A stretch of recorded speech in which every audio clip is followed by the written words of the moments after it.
കാര്യങ്ങൾ ഞാൻ ബ്ലൈൻഡ് ആയിട്ട് ഫോളോ ചെയ്തു. ബ്ലൂ പ്രിന്റ് ഉണ്ടല്ലോ, അത് വളരെയധികം സഹായിച്ചിട്ടുണ്ട്. എനിക്ക് ഒരു ജോലിയും കിട്ടുന്നില്ല എന്ന് വെച്ച് കരഞ്ഞ ദിവസങ്ങളുണ്ട്. ലൈവ് എക്സാം ആണ് ഏറ്റവും ഇമ്പോർട്ടൻറ്റ്. മോഡലിനെക്കാട്ടിലും ലൈവ് എക്സാം.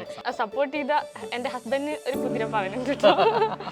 ഹായ്, ഞാനിപ്പോൾ ഉള്ളത് എൻ്റെ സ്വന്തം ജില്ലയായിട്ടുള്ള കോഴിക്കോട് ജില്ലയിൽ അരിക്കുളത്താണ്. നമ്മുടെ 10th മെയിൻസ് ഗോൾഡ് ബാച്ചിലെ സ്റ്റുഡൻ്റ് ആയിട്ടുള്ള ശാരികയുടെ വീട്ടിലാണ്.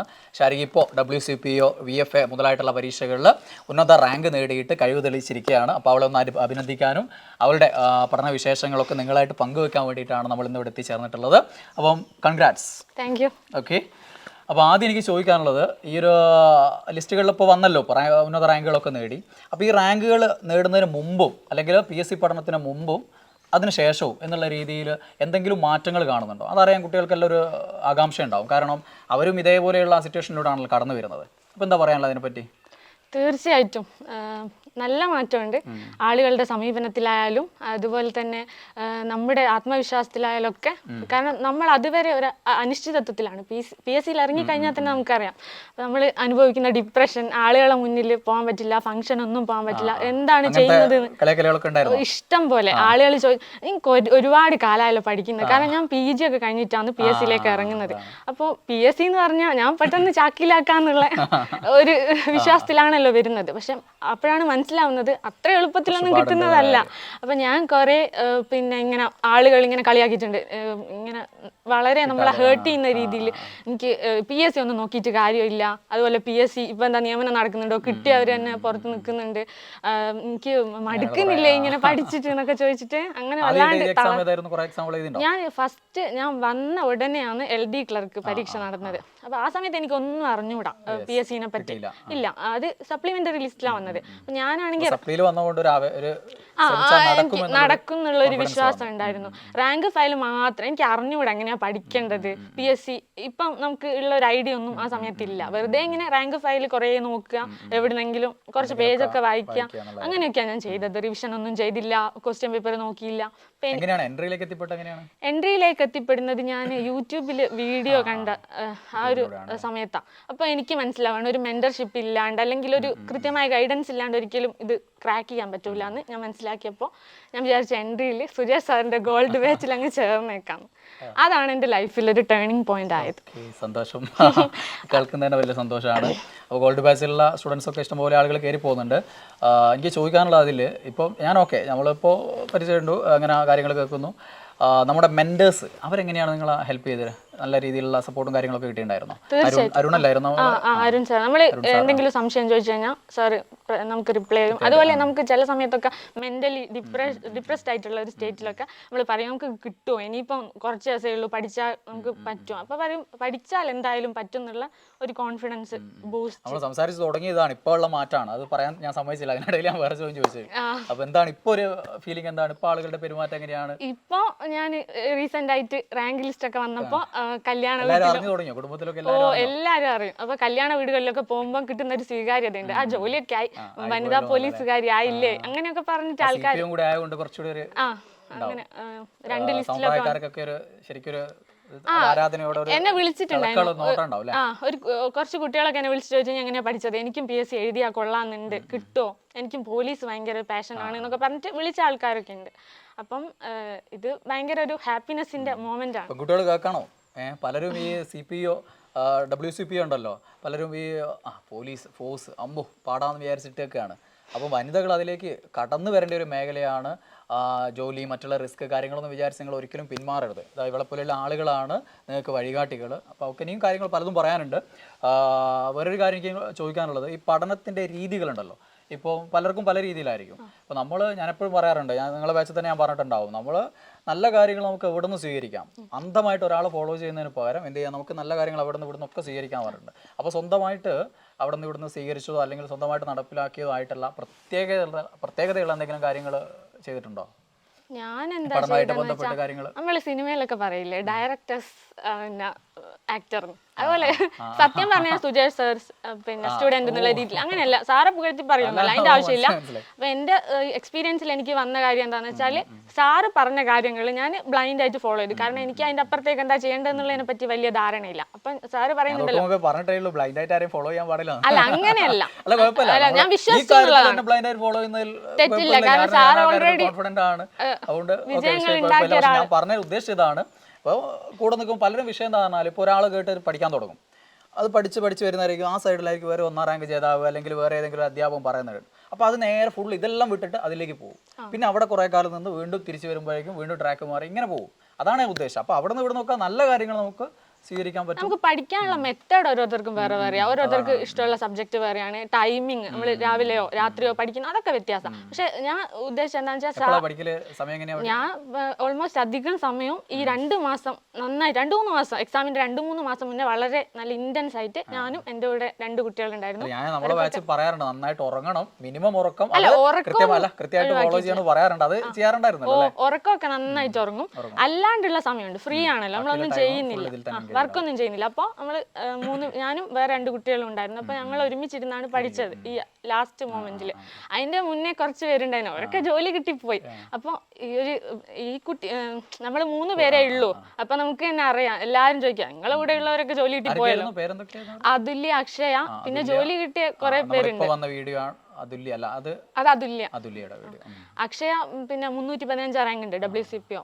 അപ്പൊ ഇപ്പൊ ഞങ്ങൾ എല്ലാവരും കംഫർട്ട് സോണിലായി. അപ്പം ഞാൻ പറഞ്ഞു തന്നത് സാറിന്റെ പിന്നെ ഈ ബ്ലൂ പ്രിന്റ് ഉണ്ടല്ലോ, അത് വളരെയധികം സഹായിച്ചിട്ടുണ്ട്.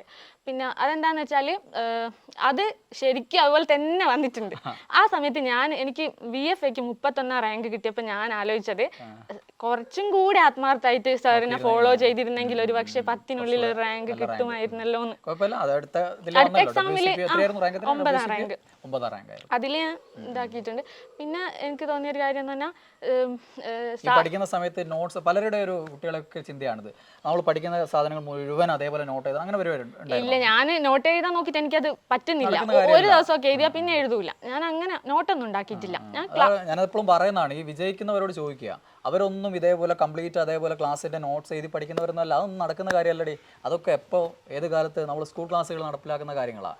ഇപ്പോൾ നമ്മൾ എന്താ ചെയ്യുക, കാര്യങ്ങൾ പഠിക്കുന്നു, അതോടൊപ്പം ഷോർട്ട് നോട്ട്സ് അല്ലേ അങ്ങനെ എന്തെങ്കിലും, അങ്ങനെ ഒരു പുതിയതായിട്ടൊരു പോയിന്റ് അങ്ങനെ നമുക്ക് തീരെ കയറാത്തൊരു പോയിന്റ് ഒക്കെ ആണെങ്കിൽ ഷോർട്ടായിട്ട് എഴുതി വെക്കാന്നല്ലാതെ കംപ്ലീറ്റ് നോട്ട് ചെയ്തിരുന്ന പരിപാടി നല്ലതല്ലോ. നിങ്ങളുടെ അഭിപ്രായമാണ് കേൾക്കട്ടെ, കാരണം എന്റെ ഇങ്ങനെ കേൾക്കുന്നതാണ്. ഒരാളെ വായിന്ന് കേൾക്കുമ്പോൾ അതിന് പ്രത്യേക പ്രാധാന്യമുണ്ട്. കംപ്ലീറ്റ് ആയിട്ട് നോട്ട് എഴുതാൻ തന്നെ പ്രാക്ടിക്കൽ അല്ല. പിന്നെ പറഞ്ഞാൽ നമുക്ക് ഉള്ള സമയം നമ്മൾ ഒരു 3 മാസമാണ് നമ്മളെ മുന്നിലുള്ളെങ്കിൽ ആ 3 മാസമാണ് അത് മതി. അതേ വേണ്ട നമുക്ക് പഠിച്ചു നേടാൻ വേണ്ടിയിട്ട് 10നുള്ളിൽ തന്നെ റാങ്ക് കിട്ടും. കാരണം ഞാൻ WCPO അതിന് മുന്നേ കുറച്ചൊരു ലെവലായിക്കെങ്കിലും WCPO 1 മാസമാണ് ഞാൻ പഠിച്ചത്. എന്താ പറയുക, ഫുൾ ടൈം ഇരുന്ന് പഠിച്ചു എന്നുള്ളതാണ്. ആ 8 മണിക്കൂർ ഉറങ്ങാനും പിന്നെ ബാക്കിയുള്ള ഫുഡ് കഴിക്കാൻ അങ്ങനെയുള്ളൊക്കെ സമയമൊക്കെ മാറ്റി വെച്ചിട്ട് എനിക്ക് ഉള്ളിലൊരു ഇതുണ്ടായിരുന്നു, ഫയർ എന്തായാലും 10നുള്ളിൽ വേണം എന്നുള്ളത്. അപ്പം ഞാൻ എൻ്റെ ഹസ്ബൻഡിനെ പറ്റി പറയണല്ലോ, അത് തീർച്ചയായിട്ടും പറയണം. കാരണം എൻ്റെ കല്യാണം കഴിയുന്ന സമയത്താണ് 10th പ്രിലിംസ് എക്സാം. അപ്പം ഞാൻ നന്നായിട്ട് പഠിച്ചു. ഹസ്ബൻഡിനെ കാണാൻ പോലും പോകാണ്ട്, കല്യാണത്തിന് മുന്നേ ഒന്നും കാണാനൊന്നും പോകുന്നില്ല, ഞാൻ ഫുൾ പഠിക്കും. അപ്പം എൻ്റെ മനസ്സിൽ എപ്പോഴും നമ്മൾ എക്കണോമിക്കലി ഇൻഡിപെൻഡന്റ് ആയിരിക്കണം, ഇല്ലെങ്കിൽ ഒരാളെ കാൽച്ചോട്ടിലായി പോകും ജീവിതം എന്നുള്ള ഒരു ഇതുണ്ടായിരുന്നു. നമുക്ക് ഫിനാൻഷ്യലി അവർക്കും കൂടി എന്തെങ്കിലും ഹെൽപ്പ് ചെയ്യാൻ പറ്റുമെങ്കിൽ. അപ്പോൾ അങ്ങനെ ചിന്തിച്ചാൽ ഞാൻ പോയില്ല. അപ്പോൾ ഞാൻ നല്ലോണം പഠിച്ച് ആ സമയത്ത്. പിന്നെ അത് കഴിഞ്ഞ് കല്യാണം കഴിഞ്ഞ് 1 ആഴ്ച ഞാൻ ഇവിടെ നിന്നത്. അതിനുശേഷം വീണ്ടും പോയി എയിമിലേക്ക്. എൻ്റെ നല്ല ജീവിതത്തിൽ നല്ല നിമിഷങ്ങൾ. അല്ല, ഇവിടുത്തെ എൻ്റെ ഹസ്ബൻഡിനെ പറ്റി പറയുകയാണെങ്കിൽ ഹസ്ബൻഡ് ഏറ്റവും വലിയ മോട്ടിവേഷൻ ആണ് എനിക്ക്. അതുപോലെ തന്നെ ഒരു മർച്ചന്റ് നേവിയിലാണ് വർക്ക് ചെയ്യുന്നത്. അപ്പം ഈ എന്താണ് ഇൻസൾട്ട് ആണ് ഏറ്റവും വലിയ ഇൻവെസ്റ്റ്മെന്റ് എന്നല്ലേ പറയാ. എന്നെ ഏറ്റവും കൂടുതൽ ഇൻസൾട്ട് ചെയ്യുന്ന ആളാണ്. നീ ഒന്നിനും പറ്റൂല, ഇത്രയും വയസ്സായില്ലേ, ഇങ്ങനെ ഭക്ഷണം കഴിച്ച് എനിക്ക് എന്ത് സുഖമാണ്, ഇങ്ങനെ ജീവിച്ചാൽ മതി, ഒരിക്കലും എനിക്ക് എക്കണോമിക്കലി കോൺട്രിബ്യൂട്ട് ചെയ്യുന്ന ഞാൻ വിചാരിക്കുന്നില്ല, എനിക്ക് എന്നെ കൊണ്ടൊന്നിനും പറ്റൂല എന്നൊക്കെ പറയുമ്പോൾ നമുക്ക് ഭയങ്കര വാശിയായി. അപ്പോൾ ഏറ്റവും ഫസ്റ്റ് ഞാൻ ഏറ്റവും ഇത് കൊടുക്കുന്നത് ഹസ്ബൻഡാണ്. അപ്പോൾ ഒരുപാട് നന്ദിയുണ്ട്, ഗ്രാറ്റിറ്റ്യൂഡ് ഉണ്ട്. അതേപോലെ തന്നെ എടുത്തു പറയേണ്ട ആൾക്കാരാണ് എൻ്റെ അച്ഛൻ്റെയും അമ്മേൻ്റെയും പോലെ തന്നെ എനിക്ക് എടുത്തു പറയേണ്ട ആൾക്കാരാണ് ഇവിടുത്തെ അച്ഛനും അമ്മയും. കാരണം അവർ സപ്പോർട്ട് ചെയ്തില്ലായിരുന്നെങ്കിൽ ഒരുപക്ഷെ എനിക്ക് എന്തായാലും എത്താൻ പറ്റൂല. കാരണം കുടുംബത്തിൽ നമുക്കൊരു സപ്പോർട്ട് നിർബന്ധമായിട്ടും വേണം. അതേപോലെ തന്നെ പോലീസ് അവർക്ക് ഭയങ്കര ഇഷ്ടമാണ്, എനിക്കല്ല ഏറ്റവും കൂടുതൽ അവർക്കാണ്. അപ്പോൾ അവർ ആവേശം കണ്ടിട്ടാണ് നമ്മൾ ഈ ഫിസിക്കൽ പാസ്സാണല്ലോ പോലീസിന്. അപ്പോൾ അതിൻ്റെ ട്രെയിനിങ് നമ്മൾ 5-6 മാസം പോയിട്ടുണ്ടായിരുന്നു. ആ സമയത്തൊക്കെ 5:30 മണിക്ക് എണീക്കണം.